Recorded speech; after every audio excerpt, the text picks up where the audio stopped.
50 Cent's documentary series about Sean Combs is titled Diddy Do It?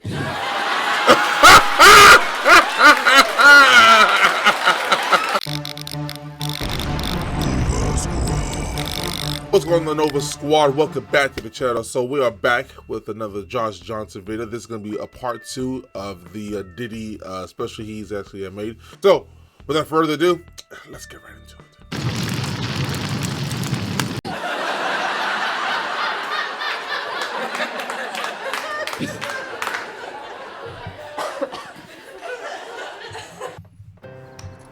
That's an ad already, God, dude. You're like, I don't even know what they're gonna get me, but I know it's gonna be weird. Can't stand them.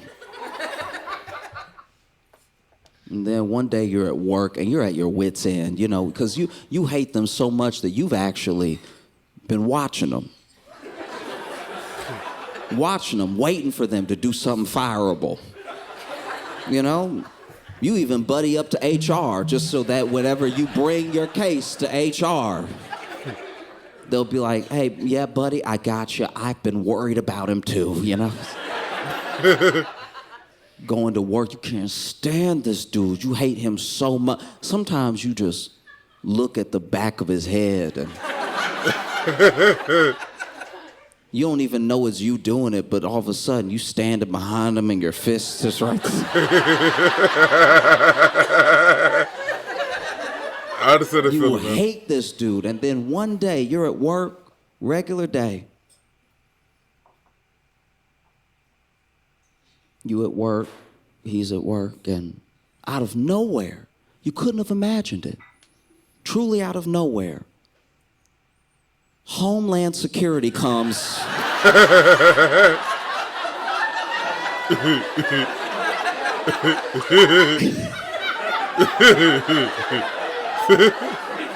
Right. And arrests this dude in his big mink coat or whatever he's wearing. Oh, that little furry coat he'd be wearing. It's weird. No, I don't think anybody felt, more vindicated that was on the outer edges of Diddy's sphere than 50 Cent. 50 Cent had hated that dude for years. And look, 50 Cent isn't the one. Right. Don't mess with 50 Cent because not only is he funny, which is already dangerous, he's so funny that you can tell he a natural bully. Yeah, I do agree with that. You ever been bullied by somebody and then went and tell people what they did, and the people you told were like, that is funny, though. Like, that's...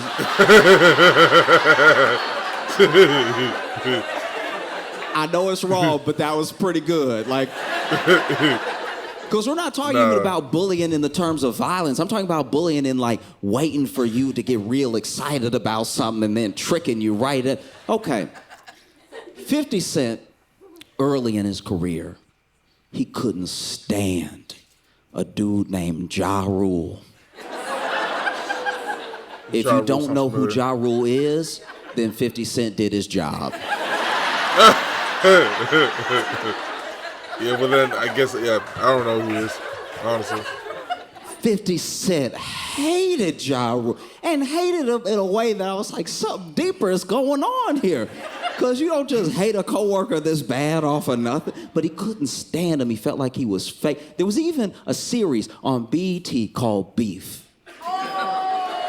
Beef was amazing because Beef would make these mini documentaries about different beefs that were happening in all of hip-hop, throughout history and currently. And at the time, one of the current ones was 50 Cent and Ja Rule. And they had interviewed both of them because what they would do with the show that was brilliant was that they wouldn't just, like, give you this, like, faceless voiceover David Attenborough documentary style. Like, they really got interviews from everybody, you know? And so then they interviewed Ja Rule. At one point, he was on the couch with some of his buddies, and they asked him about 50 Cent, and he was just, who? Who? Oh, I remember that. Who? I remember that. Yeah. Okay. And they interviewed 50 Cent, and 50 Cent was ready. Yeah, I think I don't know where 50 Cent was, but I think he made the smart decision to go ahead and be on a balcony or somewhere outside in case he got loud. And he just went in on Ja Rule like they had been long-time enemies. These are two dudes who I'm pretty sure don't know each other at all. But 50 Cent, at one point, he even said, this dude, I'll never forget this. This is when I fully understood like hate on a petty level in my life for the first time. Because I was a teenager watching Beef on BET. And he was on the balcony, so the balcony railings about here, and 50 Cent just, they did a perfect job with the editing, by the way. They keep cutting back and forth, so every time they give a detail about Ja Rule, 50 Cent said something treacherous, right? It was really great, you know, because then Ja Rule would say something along the lines of like, I'm a star, I don't need to worry about up-and-comers hating on me, blah, blah, blah. And then it would cut to 50 Cent. 50 Cent would be like, yeah, go hang out with the pop stars and Christina Aguilera, whoever you want, if they'll accept you. Really? But dog, you fake. You're fake. You're fake. Like, it was like he was getting angrier and angrier throughout the interview. And I remember the interview because the last time they cut to him, I've never seen anything like it. They cut to this dude one last time, and he just went, psh.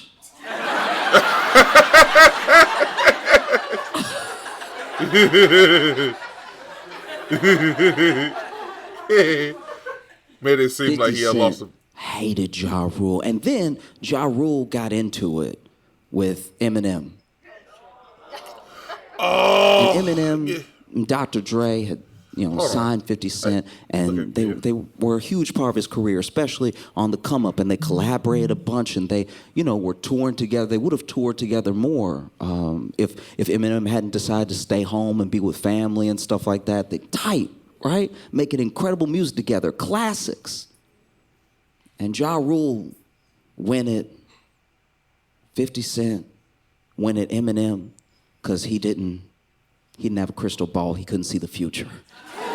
And it went terribly for him. I mean, Eminem just ripped him apart in several songs with references. There were moments, Eminem is too funny, Eminem had a song with him. Haley's in the song, and she's like, is Ja Rule bigger than me? And Eminem said, no, sweetie, y'all are the same size.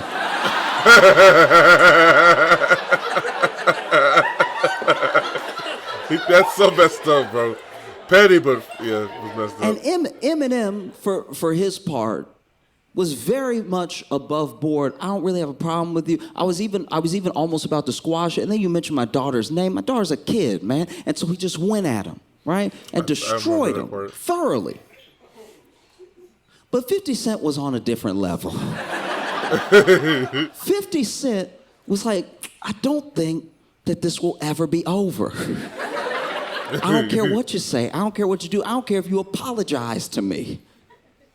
Never be over. I can't stand this dude. And Ja Rule goes to prison at one point. I don't remember what for. A part of me thinks 50 Cent had something to do with it, but I like. I was gonna say, I was like, there's no way for me to tell, but then, if I have my timing right, Ja Rule gets out of prison, and no matter when, I could be wrong about the timing here, but I know that the thing happened. Basically, Ja Rule has a concert, and it's going to be like a big comeback, like get my career going type of concert, like a welcome home party, a revival of Ja Rule's career. And the tickets actually sell fast, which I was perplexed by. Because I was like, how? Not even as a hater, just like, I don't know. It's like if you found out everybody in the world was actually into air hockey, you'd be like, I had no idea. You always see the table there, but So the tickets were selling fast, and nobody was probably more excited than Ja Rule. And then the day comes for the concert, and Ja Rule goes out, and it turns out that 50 Cent had bought most of the seats. Wow! How petty do you gotta be to do that? That's crazy. Another ad? Jesus Christ.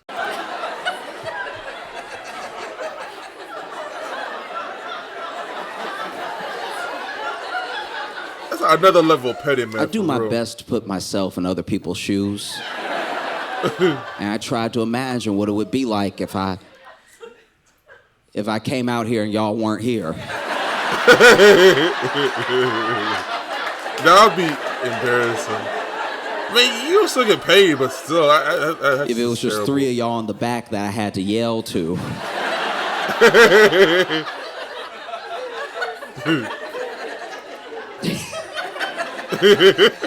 Imagine that trying to still do the show. Yeah, it's crazy out here. But I said all that to say that 50 Cent and everything that happened is to show you that that's the dude that hated Diddy. Yeah. That's funny. Hated him so much. Hated him to his core. Couldn't stand him. For years he hated him. There was even a moment, okay, I'm sure you saw this, but in case you didn't, it's one of the things that really showed me that he hated him on like a petty level, a professional level, business level, all of it. Wow. I'm pretty sure it was Diddy that posted a picture of himself. I don't know where he was. Maybe it was New York, maybe it was not Miami or something, but he was on a bike and he was just riding his bike, and then 50 Cent commented, "You know he's smiling because there's no seat on that bike."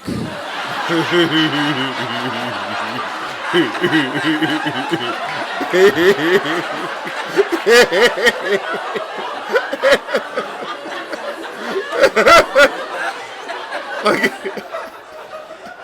50 Cent is funny, he a bully too. and he's not the one. Right.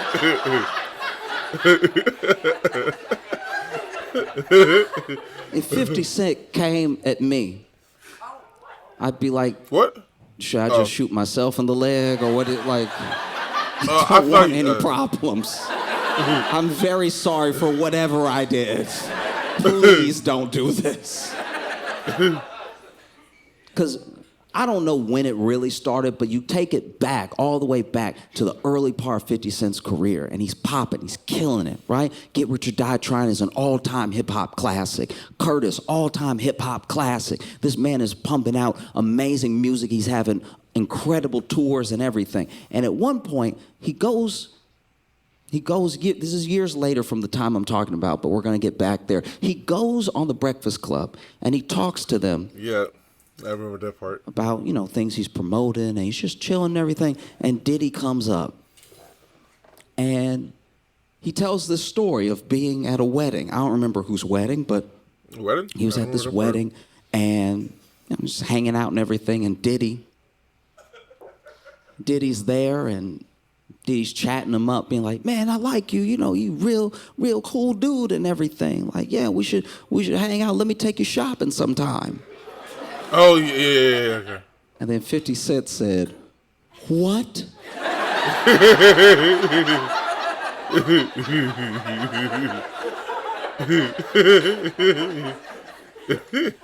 And Diddy doesn't say anything wrong, so he repeats it. He's like, "No, let me take you shopping sometime." And he was like, "Man, get away from me." Because Diddy is so hated by 50 Cent that apparently a decade ago, 50 Cent just started gathering information on Diddy. Yeah, he did. As much as he could find. And he started working on a documentary series. Oh, wait, how he made bad Diddy is. A documentary. He did interviews. He hates this man so much. I never knew I've heard of gossip. I've never heard of we're gonna have the whole crew there by 3, all right? We'll have a place for you to sit, we'll have some snacks and everything, we'll just chop it up, we'll just chat. Tell me everything that he did, that bastard, right? That's crazy. A documentary series that he's already potentially sold to Netflix. Yeah. Wow. He hates this. I've never hated. I not only do my best to not be a hateful person, I really try to let things go and not hate anybody. So I don't even know what it's like to hate someone. So I've never hated someone. So imagine hating someone so much you're willing to edit.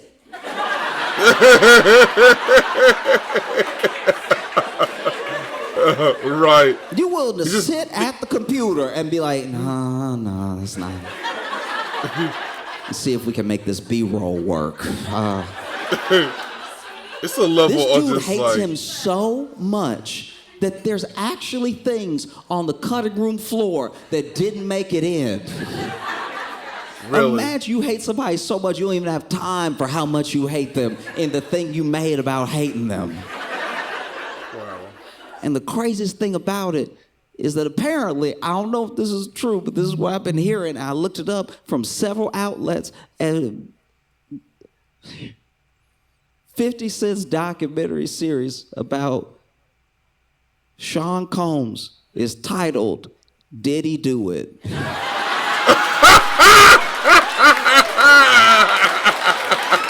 What? Yo, 50 Cent is crazy. I need to watch that man for real. Let me know This if you guys is the worst enemy to have. Did he do it? I gotta look it up. Hold on. Another ad? Jesus Christ.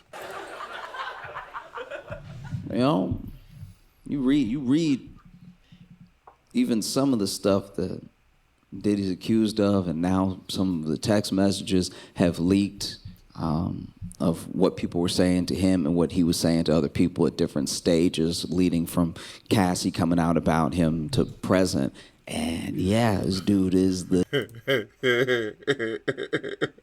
Hey, yo, listen. Look, listen. It really is.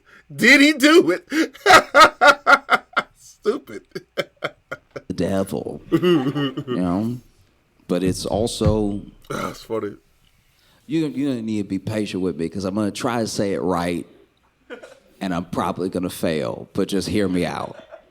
You can tell that these people texting Diddy, the things that we've seen so far, because the trial hadn't even started yet, so the things haven't even come out that are the things that people are worried about. Because trust me when I tell you, Diddy the Black Epstein, they already put that dude on watch.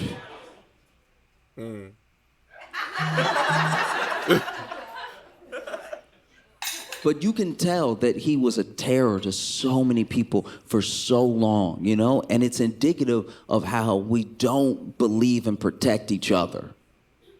You know, it's really important that we do. Someone like Diddy is a prime example. When someone comes to you and they tell you that something happened, not only do you need to hear them out, you need to listen to what they're saying, but you also need to, with them, try to find a place where they feel comfortable to tell you more, you know? And what can be done about what they're telling you? Because sometimes people tell you something, they don't know what else to do, so they tell you, and they're like, don't tell anybody, don't do anything, right? And I'm not saying you should disrespect a person's wishes. I'm just saying that on top of that, you really have to talk it out with them and be like, are you sure you don't want me to do anything? You don't think that there's any recourse? You don't think, let me bring you options. Let me try to help you through this thing, right? Because we don't do a good job of believing women, but I'm telling you this, and I know it's not gonna sound right when it first hits your ears, but please hear me out. We also need to do a much better job of believing men. Because it's... I agree. It is not easy at all. It's one of the scariest things that a person can do to come forward as a survivor of anything that's happened to him. And when a woman comes forward and people do the thing, we already know what they're going to do. There's almost a playbook online of how they're going to treat her, what people are going to say, what's going to happen if it goes to trial, why now, they just want money, all the things. They never fail, right? But when a dude comes forward, you got to remember, this dude was probably willing to take that to the grave. And then something happened where he was like, no, I got to say something, right? You know, there's so many people who would rather die than have people find out what happened to them. So if they tell you, you got to believe them. So many people are... You know, it's funny because I remember when I was watching the Luther movie, And then like in a movie, the premise it was just like people would rather off themselves instead of being embarrassed by people actually like knowing the truth about them. Like what he is saying is really true because a lot of people don't want the embarrassment. They rather like be not around to be exposed. So I think that's really good that he actually had came out and then spoke about it because not a lot of people actually think about that stuff for real. There's so many people who would rather die than have people find out what happened to them. So if they tell you, you gotta believe them. So many people are letting the fact that Diddy's bi overshadow the fact that he's a monster. Yeah. That's what's crazy to me, is that it's like, oh man, Diddy was over here trying to kiss the back of this dude's neck. It's like, yeah, you mean assault him? Yeah, I know. Yeah. You know? Yeah, it's just... I think that's why I'm so thankful for the era that we're in now of people being able to find things on the internet, just at large. I know the internet's a big place. I know there's a lot of artists, a lot of creatives and everything, but the fact that it's now more than ever in the hands of the people as far as creativity goes and as far as like putting your work out there goes, it's a beautiful thing because one of the reasons that people like Diddy were able to prevail for so long is because they had something. They had something that they could hold over people. They had power, they had money, they had your access to getting your work out there. And so people, you know, let people like Diddy manipulate and put them in situations they would never be in otherwise, right? But he had the power of a label. One of the best things that Cassie's lawyers did with that lawsuit was implicate all the labels. They didn't just sue him as like Sean Combs. They were like, no, I'm suing everybody. I'm suing the whole thing because the whole thing's connected because you use the thing to manipulate. But you don't just walk into a room and be like, I'm Sean Combs, everyone get naked. That's not what's happening. No, you use the label, you use the fact that you can shelve people, you use the fact that maybe their projects will never come out, you use the fact that they're waiting on the money that they need to fund their project. You use all of these things and you say things without saying them, and before you know it, you have people in a horrible situation, you know? Well, how many ads do we have in this thing? Golly, gotta edit all this stuff out. And one of the main things that I can't stop thinking about is how Diddy was able to get away with being Diddy for so long. You know, because there's so many times, there's so many little points in time where so many people's lives would have been different if Diddy had just gone to jail when he was supposed to go to jail, the other times he was supposed to go to jail.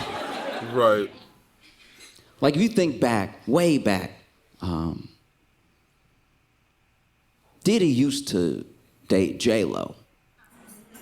And when Diddy and J-Lo were dating, they were like a hot couple, you know? And they were always in the tabloids and stuff, and everybody was following them around. I remember, I can't remember if it was the VMAs or the BET Awards, but she went to some award show with a dress that had everybody like, God, that's J-Lo, that's crazy. Oh, and she became this it girl and everything, and she was dating Diddy at the time, and they went to a nightclub together. And when they went to this nightclub, you know, I don't really know the circumstance of the fight starting, but somebody got in a fight with Diddy, right? And it's hard to tell when you in a fight at a nightclub.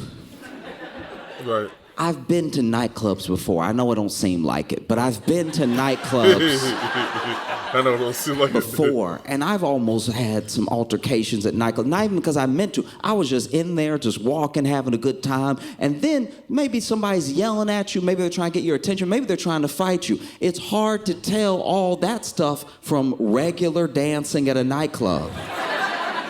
You know? Because when you see people dance at a nightclub, depending on who it is, they look like they're in their own fight. They look like they're in a battle with the rhythm. They look like they're taking swings at the melody. So it's hard to know that they want to fight you. You know? And then people yell at a nightclub, but yelling is how you talk. It's so loud in here. You know? Like I was in a nightclub one time, I was walking and I must have like stepped on this guy's shoe or something. I didn't mean to. And he was like, hey, like yelling at me, trying to get my attention. And I just turned around and I was like, hi. And that's... What? What? What? That didn't do me any favors, right? Because I really didn't hear him, but leaning over and being like, huh, that's just offering up my face for the punching. Right. Oh my God.